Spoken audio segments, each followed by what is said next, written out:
আসসালামু আলাইকুম ওয়া রাহমাতুল্লাহি ওয়া বারাকাতুহু। প্রিয় বন্ধুরা, সবাই কেমন আছেন? তো আজকে যে বিষয়টি আলোচনা করব সেটি হচ্ছে ধর্ম এবং দল। ধর্ম এবং দল দুটোকেই আমাদের দেশের অধিকাংশ মানুষই সাংঘর্ষিক হিসেবে মনে করে। আবার স্বচক্ষে এমন মানুষ দেখলাম যারা নিজের দল অনুযায়ী ধর্মকে কাস্টমাইজ করে নেয়। অর্থাৎ নিজের দলের জন্য সুবিধা হয় এমন বিষয়গুলোকে তারা ধর্মীয় হিসেবে খুব বেশি প্রভাব বিস্তার করে, প্রাধান্য দেয়, হাইলাইট করার চেষ্টা করে।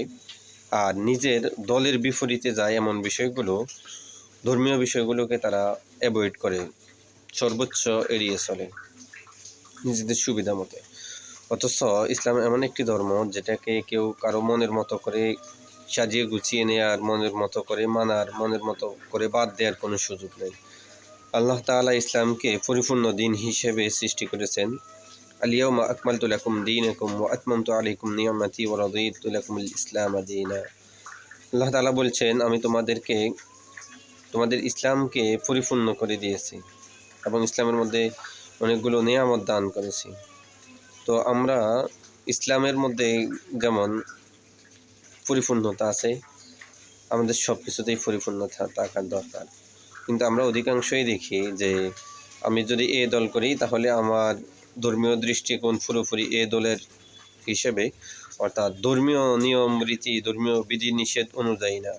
আমার কথাবার্তা, আমার সব কিছুই ধর্মের পক্ষে যায় কিংবা বিপক্ষে যায় সেটা বড় বিষয় না। আমার কথা হচ্ছে যে আমার দলের পক্ষে থাকতে হবে। আমরা যদি বিদল করি তাহলে আমাদের সব চিন্তা ভাবনা, ধ্যান ধারণা, কথাবার্তা সব কিছুই বিদলের দিকেই থাকে। যে আমার কথা, আমার কাজ এগুলো কোন দিকে যায়, কিসের দিকে যায়, ধর্মের পক্ষে যায় কিনা অথবা বিপক্ষে যায় কিনা, তার চাইতে মুখ্য বিষয় হচ্ছে আমার দলের পক্ষে থাকে কিনা।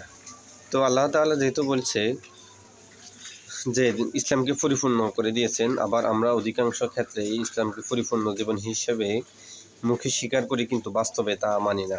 বাস্তবে নিজেরা নিজেদের মতো করেই সব কিছু মানি। তো আল্লাহ তাআলা আমাদেরকে সঠিক বুঝ দান করুক, ইসলামকে পরিপূর্ণ জীবন ব্যবস্থা হিসেবে মেনে নেয়ার এবং সে অনুযায়ী কাজ করার তৌফিক দান করুক। ওমা আলাইনা ইল্লাল বালাগ। আসসালামু আলাইকুম ওয়া রাহমাতুল্লাহ।